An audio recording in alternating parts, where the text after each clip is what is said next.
இந்த உடை அமைப்பை பத்தி கேட்குறீங்க. நல்லா புரிஞ்சுக்கோங்க. என்னுடைய குருகுலத்து குழந்தைகள். ஆய கலைகள் 64யும் கத்துக் கொடுக்கிற குருகுலங்கள் நடத்துறோம். அந்த குருகுலத்து குழந்தைகள் தான் இந்த உடைகள்லாம் வடிவமைப்பாங்க. இன்னொன்னு சொல்லிடுறேன் கேட்டுக்கோங்க. இந்த உடை, நகை இந்த எந்த வடிவமைப்பிலும் என்னுடைய பங்களிப்பு ஒரு துளி கூட கிடையாது. இந்தியாவுல இருக்கிற குருகுலங்கள் இருக்கு. அந்த குழந்தைகளும் இங்க கைலாசத்துல இருக்கிற குருகுலங்கள் இருக்கு. இந்த குழந்தைங்க இந்த மாதிரி அந்தந்த இருக்கிற அந்த குருகுலத்து மாணவர்களே வடிவமைக்கிறாங்க. அவங்க என்ன ரெடி பண்ணி வைக்கிறாங்களோ, இன்னைக்கு சத் சங்கத்துக்கு வரேன்னா அவங்க என்ன வச்சிருக்காங்களோ அதை போட்டுட்டு வந்து உட்காந்துப்பேன். அவ்வளவுதான். இந்த மொத்த சத் சங்கத்திலும் என்னுடைய பங்களிப்பு ஒன்னே ஒண்ணுதான்.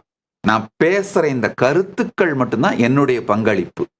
மற்றபடி போட்டுக்கிற உடை, ஆபரணங்கள் இது எல்லாம் பக்தர்கள், சீடர்கள் அவர்களுடைய கடும் உழைப்பு.